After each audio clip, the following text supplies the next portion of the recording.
عباس مجھے پتا چلا بھائی ماشاءاللہ سے تم زیارت پہ جا رہے ہو. بالکل، میرے مولا رضا نے بلاوا دیا ہے تو یہ لازم ہے مجھ پہ کہ ان کے بلاوے پہ لبیک کہنا، because he holds a very special place in our hearts. بالکل ٹھیک کہا تم نے عباس کہ جب بھی بات امام رضا علیہ السلام کی آتی ہے نا، یا ہم تصور کرتے ہیں زیارت پہ جانے کا، مولا کے ڈوم کو دیکھنے کا، تو ہمارے دل میں ایک عجیب سی ہم بہت خوشی محسوس کرتے ہیں جنہیں ہم ورڈز میں ڈسکرائب نہیں کر سکتے کہ مولا کی زیارت پہ جانے سے ہمیں کتنی خوشی ملتی ہے. بالکل. اور آپ کو پتہ ہے کیوں امام رضا کی زیارت اور ان کا اسٹیٹس اتنا اسپیشل ہے ہمارے درمیان؟ تو کیوں نہ ہمارے آج کے ایپیسوڈ میں چرچا ٹائم میں ہم اسی چیز پر ڈسکس کریں. اور جیسے کہ ہم جانتے بھی ہیں عباس کی جو موقع ہے یہ ہمارے 8ویں امام امام رضا علیہ السلام کی ولادت کا موقع ہے. بالکل. اور یہ بات بھی میں کہنا چاہوں گا کہ جب ہم آپ نے زہرہ سر کی نماز پڑھ لی جی، تو نماز کے بعد ہم زیارت کرتے ہیں. زیارت جب پڑھتے ہیں تو امام حسین کی زیارت اور امام زمان کی زیارت تو پڑھتے ہی پڑھتے ہیں قبلے رکوع پہ، لیکن اپارٹ فرام ادر اہماس وی ٹرن ٹورڈز مشہد، اور امام رضا کے روزے کا رخ کر کے ہم السلام علیکہ یا غریب الغربا کہتے ہیں. That shows his significant place in our hearts.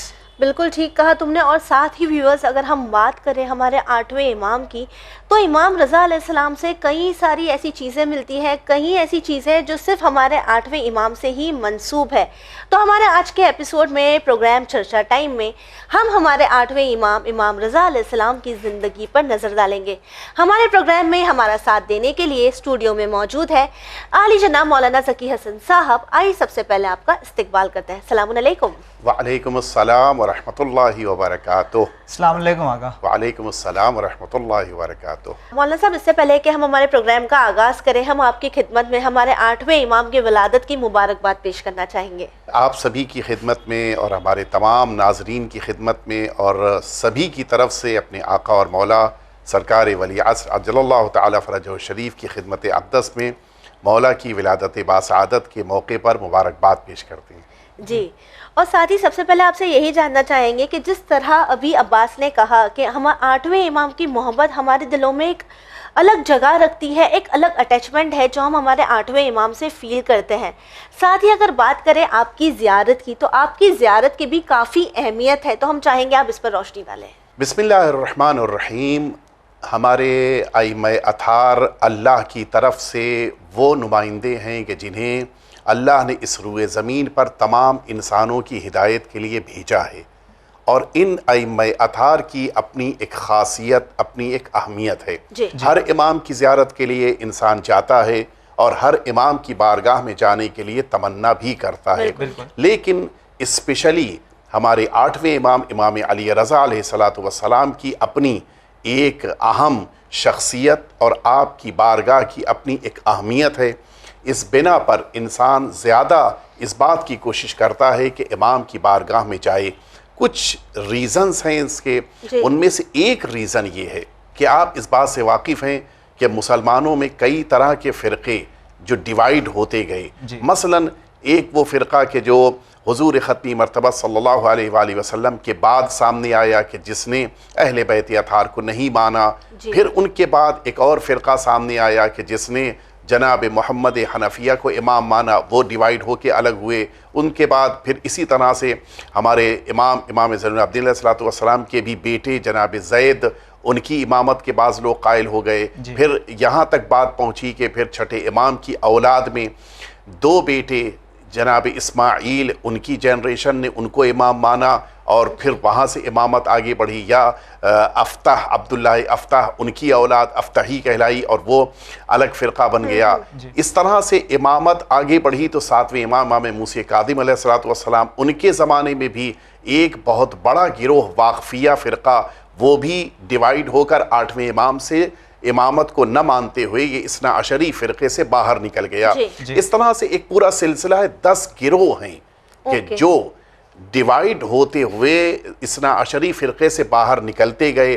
اور پھر جب 8ویں امام امام علی رضا علیہ السلام کا زمانہ آیا، یہ وہ زمانہ تھا کہ پھر آپ کی امامت پر سارے مسلمان کہ جو اہل بیت اطہار کی پیروی کرتے ہیں وہ سب متفق، اور پھر نتیجہ یہ ہوا کہ 8ویں امام کے بعد 9ویں امام، 10ویں امام، 11ویں امام اور آخری امام صلوات اللہ وسلم علیہم اجمعین، ان سب کی امامت 8ویں امام کے بعد سب کے لیے یقینی درجے میں تھی. جی یعنی there was no doubt after کسی امام طرح کا کوئی ڈاؤٹ، کسی طرح کا کوئی شبہ نہیں تھا. اور یہی ایک مین ریزن بھی ہے کہ جیسا کہ آپ نے کہا کہ ابھی نماز پڑھی اور اس نماز کے بعد زیارت پڑھی تو 8ویں امام کی بھی زیارت پڑھی.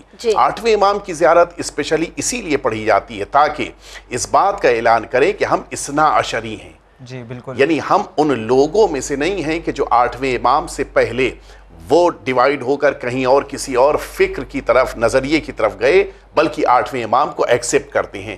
یہ ایک ریزن ہے کہ جہاں پر آ کر سارے مسلمان متفق ہوئے کہ 8ویں امام اللہ کے رسول کے 8ویں جانشین ہیں. اور ایک بہت بڑا ریزن یہ بھی ہے کہ اہل بیت اطہار کے درمیان سارے ائمہ اطہار عالم ہیں. سارے ائمہ اطہار اللہ کی طرف سے دیے گئے علم کی بنا پر عالم فی زمانے ہیں. لیکن جو خاص ٹائٹل ہے عالم و آل محمد صلوات اللہ وسلم علیہم اجمعین، یہ ٹائٹل ہمارے 8ویں امام کو ہمارے چھٹے امام امام جعفر صادق علیہ السلام نے عطا فرمایا ہے. اور یہ بہت اہم بات ہے. ان عالم آل محمد من صلبک، چھٹے امام نے 7ویں امام سے فرمایا تھا کہ بیٹا تمہارے ہی صلب میں سے میرا وہ پوتا آ رہا ہے کہ جو اہل بیت اطہار کے درمیان عالم، یعنی پڑھا لکھا سمجھا جائے گا. یہ مسئلہ نہیں ہے کہ کسی ایک عام انسان نے کسی کو عالم کہہ دیا، یہ اس ذات نے کہ جن پر پوری شریعت پیغمبر ڈیپینڈڈ ہے، اس ذات نے اپنے اس پوتے کو عالم آل محمد کہا ہے. اور یہاں پہ میں کہنا چاہوں گا کہ خود ان کا لقب بھی صادق ہے. ان کی بات کتنی سچی ہوگی. ان کا یہ جملہ، ان کا یہ بیان بڑی اہمیت رکھتا ہے. اور اس بنا پر بہت زیادہ اہمیت ہے ہمارے 8ویں امام کی. اور جہاں تک 8ویں امام کی زیارت کی بات ہے، وہ زیارت کی ایک خاص وجہ یہ کہ جو ظاہر ہے کہ 8ویں امام کی زیارت کی بڑی اہمیت ہے تاریخ میں بھی، روایتوں میں بھی، حتیٰ شیعوں کے درمیان، حتیٰ ان لوگوں کے درمیان جو اہل بیت اطہار کے چاہنے والے ہیں، سارے مسلمانوں کے درمیان اتنی اہمیت. اس کی ایک وجہ یہ ہے کہ ہمارے 8ویں امام کی زیارت کی تمنا خود ہمارے چھٹے امام امام جعفر صادق علیہ السلام نے فرمائی تھی. یہ موقع تھا 11 ذیقات کا. آپ جانتے ہیں کہ تاریخ آ چکی ہے مولا کی ولادت باسعادت کی. 11 ذیقات کو 148 یہ سن تھا کہ جس سال مولا کی ولادت ہوئی، اور ٹھیک 25 دن پہلے ہمارے چھٹے امام امام صادق علیہ السلام کی شہادت واقع ہوئی. مولا بار بار کہتے تھے کہ کاش میں اپنے اس پوتے کو دیکھ لوں کہ جو عالم آل محمد ہے. اور اس وقت ایک جملہ فرمایا تھا، آپ کا جملہ جو تاریخ میں آیا ہے کہ لیتنی ادرکتہو، کاش میں اپنے اس پوتے سے مل لیتا، کاش میں اپنے اس پوتے کی زیارت کر لیتا. ایک وجہ چھٹے امام کے بعد مؤمنین کے درمیان، اہل بیت اطہار کے چاہنے والوں کے درمیان 8ویں امام کی ملاقات کا جو شوق تھا، اس کی ایک وجہ یہی تھی کہ یہ وہ عظیم ذات ہے کہ جن کی زیارت کی تمنا ایک امام معصوم نے کی ہے. لہٰذا لوگ آتے تھے ملنے کے لیے، دیکھنے کے لیے کہ وہ کون ایسا عظیم الشان انسان ہے کہ جس کی ملاقات کے لیے امام تمنا کر رہے ہیں. اور یہی وجہ ہے کہ مولا کے بعد بھی، شہادت کے بعد بھی، اسی مشہد مقدس میں لوگ دور دراز سے آتے ہیں. حتیٰ آپ کی اہمیت اتنی زیادہ تھی کہ بعض افراد آتے تھے ائمہ اطہار کی نیابت میں زیارت کرنے کے لیے. یعنی امام انہیں بھیجتے تھے. جی ائمہ اطہار کی نیابت میں زیارت کرنے کے لیے 8ویں امام کے پاس آنا. یہ اس بات کی علامت ہے کہ بقیہ معصومین کو بھی 8ویں امام کی زیارت کی بڑی تمنا تھی. اور اسی لیے ہم سبھی کو کوشش کرنی چاہیے کہ امام کی بارگاہ میں پہنچیں. اور یہ زیارت تو ایک پہلو ہے، خود جو اس جگہ پر، اس بارگاہ میں معرفت کے چشمے انسان کو عطا کیے جاتے ہیں، ان کا تو دنیا میں کہیں اور مقابلہ نہیں ہو سکتا. اور یہاں پہ آپ میں کہنا چاہوں گا کہ امام رضا کا جو بڑا مشہور لقب ہے، ان کا اصل نام تو علی ہے، علی ابن موسیٰ ابن جعفر علیہ السلام. لیکن یہاں پہ جس لقب سے وہ زمانے میں مشہور ہے وہ ہے رضا. تو ایک اگر مسکنسپشن یہ ہے کہ لوگ کہتے ہیں کہ مامون نے امام رضا کو یہ لقب دیا تھا رضا، کہ مامون نعوذ باللہ من ذالک امام رضا سے راضی تھا. تو اس پر آپ کیا کہنا چاہو گے؟ آپ نے وہ بات پوچھی ہے کہ جو من عن یعنی بعین ہی ایز اٹ از روایت میں آئی ہے. راوی جس موقع کو، اچھا راوی بھی بزنتی ہیں، بڑے معتبر راوی ہیں، وہ ہمارے اور آپ کے 9ویں امام، امام محمد تقی علیہ السلام جو 8ویں امام کے بیٹے ہیں، جی ان کے پاس آئے، اور ان کے پاس آنے کے بعد بزنتی نے کہا کہ مولا ان قوما من مخالفیکم یزعمون ان اباک انما سماہ المأمون الرضا لما رضیہ لولایت عہدہ، مولا آپ کے والد کے بارے میں بعض لوگ یہ گمان کرتے ہیں، مسکانسیپٹ ان کے ذہنوں میں ہے کہ خود مامون نے آپ کے والد کو، 9ویں امام سے کہہ رہے ہیں، ان کے والد نے 8ویں امام، آپ کے والد کو مامون نے رضا ٹائٹل دیا تھا، اس لیے کہ وہ راضی ہو گئے تھے اس ولایت عہدی سے، اس لیے ان کو رضا کہا۔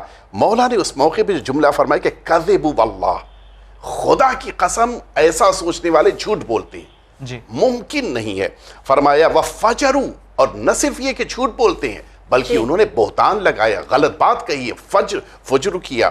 اس کے بعد فرمایا بل اللہ تبارک و تعالی سماہ بالرضا، اللہ رب العزت نے 8ویں امام کو یہ رضا ٹائٹل دیا ہے۔ جی اس کے بعد فرمائے لِأَنَّهُ كَانَ رَضِيَ لِلَّهِ عَزَّ وَجَلْ فِي سَمَائِهِ وَرَضِيَ لِرَسُولِهِ وَالْأَئِمَّةِ بَعْدَهُ صلوات اللہ علیہم فی ارضہ، اس لیے کہ آئمہ اطہار کے درمیان 8ویں امام ہیں کہ جو آسمانوں میں اللہ کی ذات اور زمین پر رسالت باب اور بقیہ آئمہ اطہار کی امامت پر راضی ہیں۔ بالکل ٹھیک، اس بنا پر اللہ نے آپ کا لقب، آپ کا ٹائٹل رضا رکھا۔ قرار دیا۔ یہ وہ بات تھی کہ جو امام نے بیان فرمائی، جی لیکن ایک شبہ ظاہر ہے کہ ہم سبھی کے ذہن میں پیدا ہوگا، یقیناً ناظرین کے ذہن میں بھی پیدا ہوگا، فوراً وہی بات بزنتی کے مائنڈ میں آ گئی۔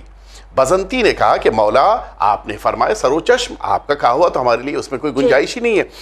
لما لم یکن کل واحد من آبائک الماضین علیہم رضی اللہ عز وجل والرسول والائمہ، کیوں ایسا ہے کہ آپ کے والد ہی کو رضا کہا گیا؟ جی اور کسی اور کو نہیں، دیگر ائمہ آپ سے کے راضی دادا، دادا کے والد، خود آپ کی اولاد، یہ سب بھی تو رضا ہیں۔ بالکل ٹھیک، پھر کیوں آپ کے والد ہی کو اسپیشلی جبکہ رضا سارے کہا؟ معصوم ہیں۔ جی سارے معصومین، سارے ائمہ اطہار۔ مولا نے فرمایا کہ لِأَنَّهُ رَضِيَ بِهِ الْمُخَالِفُونَ مِنْ أَعْدَائِهِ كَمَا رَضِيَ بِهِ الْمُوَافِقُونَ مِنْ أَوْلِيَائِهِ، اس لیے کہ ائمہ اطہار کے درمیان 8ویں امام کی اکیلی ذات کہ جن پر جس طرح سے آپ کے چاہنے والے آپ سے راضی، اتنا ہی آپ کے دشمن بھی آپ سے راضی۔ یہ بہت اہم بات ہے۔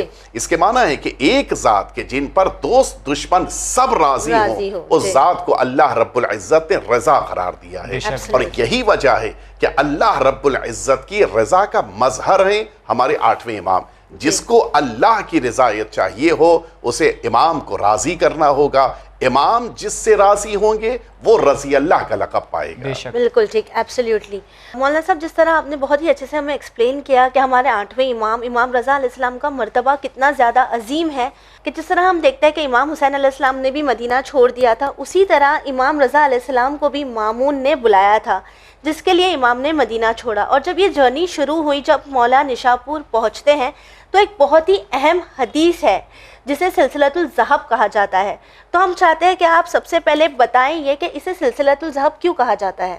بہت اچھا سوال ہے آپ کا، اور بڑی امپورٹنٹ حدیث، اور احادیث کی دنیا میں جی بہت کم ایسی حدیثیں ہیں جس کے بیان کرنے والے اتنے زیادہ راوی ہوں۔ جی تقریباً 20,000 لوگ موجود تھے، 20,000 کے آس پاس راویان موجود ہیں، اور آج کتابوں میں جو روایتیں نقل ہوئی ان کے درمیان سب سے زیادہ راویوں کے ساتھ نقل ہونے والی یہی حدیث ہے، کہ جس کو حدیث سلسلۃ الذہب کہا جاتا ہے۔ مولا جس موقع کے اوپر نیشاپور پہنچے تھے، اسی نیشاپور میں جم غفیر تھا، اور سب سے بڑا کمال یہی ہے کہ اس جم غفیر میں سارے مسلمانوں کے فرقے موجود تھے۔ جی بالکل، سارا مسلمان اپنے اپنے گھر، اپنے اپنے کام، اپنے اپنی ذمہ داریوں کو چھوڑ کے فرزند رسول سے ملاقات کرنے، آقا کی خدمت میں حاضر ہونے کے لیے نہ جانے کہاں کہاں سے آئے تھے، اس لیے گاؤں علاقوں میں اس زمانے میں خبر پہنچنا آسان کام نہیں تھا، اس کے باوجود خبریں پہنچی تھیں، اور لوگ دور دراز علاقے سے اسی نیشاپور میں جمع ہوئے،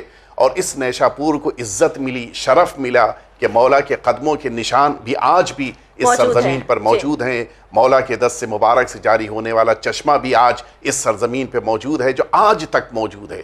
یہ بہت بڑی بات ہے، زمانہ گزرتا گیا لیکن آج بھی اس چشمے سے پانی بھی جاری ہے، آج بھی اس پتھر کے اوپر قدموں کے نشان موجود ہیں مولا کے۔ ان سب کے درمیان جو سب سے اہم چیز تھی، مولا اپنی سواری پہ دوبارہ بیٹھ چکے تھے. مولا نے رک کے نماز پڑھی تھی نیشا پور میں. مولا اپنی سواری پہ تشریف فرما ہو چکے ہیں, اونٹ پر بیٹھے ہیں. روایت کہتی ہے کہ مولا جیسے ہی آگے بڑھنا چاہتے تھے, یہ سارے افراد کہ جن میں سے اکثر کے ہاتھ میں کاغذ اور قلم, اس زمانے میں کاغذ آسان نہیں تھا, اس کے باوجود لوگوں نے مہیا کیا تھا. اس زمانے میں کاغذ یہی پتے ہوتے تھے, یہی ہرن کی کھال ہوتی تھی, اس طرح کی چیزیں. ان سب کو آمادہ کر کے لوگ ہاتھوں میں قلم لیے کھڑے ہیں, اور اصرار یہ ہے کہ فرزند رسول آپ ہم سبھی کو کوئی حدیث دے کر جائیے جو ہم سب کی زندگی کے لیے کامیابی کا سبب بنے.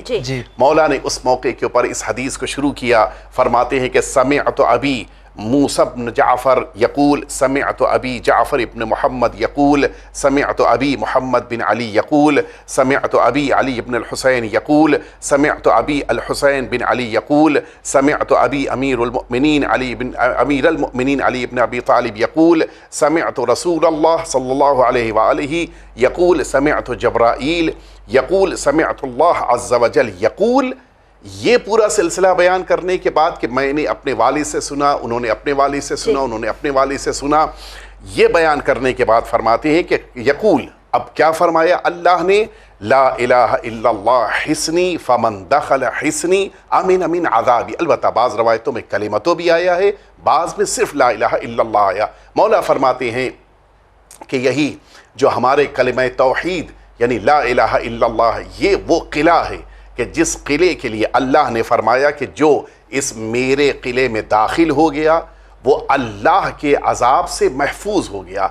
یہاں تک کی روایت سارے راویوں نے لکھی, سارا مجمع اسے لکھ رہا تھا, اور یہ کہہ کے مولا نے پھر اپنے ناقے کو آگے بڑھایا اور پھر چند لمحوں کے لیے ٹھہرے, اور پھر وہاں پر رک کر ایک جملہ فرمائے کہ وَلَكِن بِشُرُوطِهَا وَأَنَا مِن شُرُوطِهَا, کہ یہی اللہ کا لا الہ الا اللہ کلمہ اللہ کے عذاب سے بچانے کے لیے کافی ہے, لیکن یہ تب بچائے گا جب ساری کنڈیشنز, ساری شرطوں کے ساتھ اسے ایکسپٹ کیا جائے. اور پھر یہ بھی فرمائے کہ میں ان شرطوں میں سے ایک شرط ہوں, یعنی اگر اللہ کے کلمے کے ذریعے سے انسان کو عذاب پروردگار سے خود کو بچانا ہے تو پھر اس کو اللہ کے ساتھ رسالت مآب کو بھی ماننا ہے, رسالت مآب کے ساتھ ائمہ اطہار کو بھی تسلیم کرنا ہے, اور ائمہ اطہار میں بھی 8ویں امام کی امامت کو قبول کرنا ہے, اور پھر وہاں سے آگے بڑھتے ہوئے 12ویں امام کی امامت تک آنا ہے. جب یہ سارے عقیدے شامل کر لے گا تو پھر کلمہ لا الہ الا اللہ عذاب پروردگار سے اس کو بچا لی جائے. اور یہاں پہ میں کہنا چاہوں گا کہ جب ہم کہتے ہیں سلسلۃ الذہب تو اس کے معنی کیا اور اس کے فوائد کیا ہے؟ سلسلہ کہتے ہیں چین کو, یہ جو انسان ایک سے ایک کڑی ملتی ہے اس کو چین کہتے ہیں. ذہب کہتے ہیں سونے کو, گولڈ کو. یہ جو گولڈ کی چین اس کو قرار دیا گیا, اس کی وجہ یہ ہے کہ بقیہ روایتیں جتنی بھی ہم نقل کرتے ہیں ان روایتوں میں ایک معصوم ہوتا ہے, بقیہ جتنے نقل کرنے والے ہوتے ہیں سب غیر معصوم ہوتے ہیں. یہ ایک ایسی اکیلی روایت ہے کہ جس اکیلی روایت میں جن افراد سے, جن ہستیوں سے روایت کو نقل کیا گیا وہ 6 امام معصوم ہیں, ایک رسول اللہ جو معصوم ہیں, ان کے پہلے ایک جبریل امین جو معصوم ہیں, اور ان سے پہلے ذات پروردگار. یہ بہت بڑی بات ہے, 6 امام, ایک رسول, ایک ملک اور خود ذات پروردگار. ان ہستیوں سے کسی بات کو نقل کیا جائے تو اس کا اپنا ایک اثر ہوتا ہے, اور اسی بنا پر حدیث سلسلۃ الذہب کو اتنی زیادہ اہمیت حاصل ہے کہ لوگ اس حدیث کو نہ صرف یہ کہ لکھ رہے تھے بلکہ اپنی اگلی نسلوں تک پہنچا رہے تھے, اور یہ تاکید کر رہے تھے کہ اس حدیث کو اپنے پاس محفوظ رکھو. حتیٰ اس زمانے میں اس حدیث کو لوگ اپنے گھروں میں اس لیے رکھتے تھے تاکہ اس حدیث کی بنا پہ گھر میں برکتیں آ جائیں. بالکل ٹھیک, تاکہ سند کی امپورٹنس اتنی زیادہ ہے. تو اس کے فائدے کتنے ہوں گے مولانا صاحب؟ اس کے فائدے تو اتنے زیادہ ہیں کہ جن کو بیان کرنا آسان نہیں ہے, لیکن ایک جملہ میں عرض کروں آپ کی خدمت میں کہ امام احمد بن حنبل کا ایک جملہ ملتا ہے. یہ آپ جانتے ہیں کہ یہ 4 اماموں میں سے ایک امام شمار ہوتے ہیں, اور عالم اسلام میں ان کی اپنی ایک امپورٹنس ہے. ان کا ایک جملہ ہے کہ یہ سلسلۃ الذہب وہ حدیث ہے کہ جس حدیث کو اگر کسی دیوانے پر, کہ جس کو جو منٹلی پرابلم رکھتا ہے, اس دیوانے پر اس حدیث کو پڑھ دیا جائے تو اس کی دیوانگی، اس کا ذہن کا خراب ہونا ٹھیک ہو جاتا ہے. اور یہ میں عرض کروں کہ اس کے لیے علماء نے ایک لفظ لکھا ہے کہ یہ مجرب ہے. مجرب کہتے ہیں اس جملے کے لیے کہ جہاں پر کسی بات پر بار بار تجربہ کیا جائے اور وہ صحیح نکلے، جسے ہم ٹرائیڈ اینڈ ٹیسٹڈ کہتے ہیں. جی. اور نتیجہ یہ ہے کہ یہ سلسلۃ الذہب کو جہاں بھی انسان پڑھتا ہے اس کی برکتیں اس کے عمل کی زندگی میں سامنے آتی ہیں. میں ایک جملہ عرض کرنا چاہوں گا. سلسلۃ الذہب کی جو اہمیت ہے وہ اس بنا پر ہے کہ اس میں ائمہ اطہار کے ناموں کا ذکر ہے. اس میں اہمیت اس بنا پر ہے کہ وہ شخصیتیں جنہوں نے حدیث کو بیان کیا وہ سب معصوم ہیں. آپ ذرا سوچیں، جن ائمہ اطہار کے نام کی یہ برکت ہے کہ اگر دیوانے پہ پڑھ دیا جائے تو وہ ٹھیک ہو جائے، تو جن شخصیتوں کا نام دیوانگی کو دور کر دیتا ہے ان شخصیتوں کی بارگاہ کتنی مقدس ہوگی. اور یہی وجہ ہے کہ 8ویں امام کی بارگاہ میں آج بھی آپ جانے زیارت میں آپ دیکھیں گے آج بھی امام کی بارگاہ میں معجزے ہوتے ہیں. نہ جانے کتنے ایسے افراد ہیں جن کے پاس آنکھ نہیں ہے، مولا کی بارگاہ میں آنے کے بعد آنکھ مل گئی. کتنے ایسے ہیں بچے جو بول نہیں پا رہے تھے، امام کی بارگاہ میں بولنے لگے. چل نہیں پا رہے تھے، چلنے لگے. کیوں؟ یہ سارے اثرات امام معصوم کی بارگاہ کے ہیں. اور اسی لیے انسان کو تمنا کرنا چاہیے کہ پروردگار امام معصوم اور خصوصی طور پر 8ویں امام کی زیارت مقدس کی ہم کو سعادت عطا فرمائے. آخر میں یہی کہنا چاہوں گا آپا کہ کتنا خوش نصیب ہوں میں اور ہمارے وہ ویورز جنہوں نے امام رضا کی زیارت کی ہے. اور یہ ہے کہ امام رضا کی زیارت it is not a میرلی spiritual experience, but یہ ہے کہ انسان اس لمحوں کو بیان ہی نہیں کر پاتا ہے. اور یہ دل میں خلش رہے گی کہ جب ہم امام رضا کا روضہ دیکھتے ہیں تو بس جناب زہرا یاد آتی ہے کہ کاش بی بی زہرا ایران پہنچ جاتے تو جس طرح سے امام رضا کا روضہ تعمیر ہوا ہے اس طرح سے بی بی زہرا کا روضہ تعمیر ہو جاتا. ڈیفینیٹلی. آقا بہت بہت شکریہ آپ کا اپنا قیمتی وقت دینے کے لیے. اور ناظرین آخر میں یہی کہنا چاہوں گا کہ کلمہ لا الہ الا اللہ جو ہے اللہ کے مضبوط قلعہ ہے اور اس میں داخل ہونے سے انسان اللہ رب العزت کے عذاب سے بچ جاتا ہے. لیکن اس کی کچھ شرطیں ہیں اور امام رضا سے محبت کرنا اور اہل بیت علیہ السلام سے محبت کرنا، ان کی ولایت کو قبول کرنا ان شرطوں میں سے ایک ہے. اسی امید کے ساتھ ہم لیتے ہیں آپ سے الوداع، مگر دیکھتے رہیے چینل ون. شکریہ، خدا حافظ. خالق دنیا و خالق محشر بگوشین سخنم تا امان بری آخر که قلعه اسم را لا اله الا الله حسین و زفت و مشید بدی و خوش منظر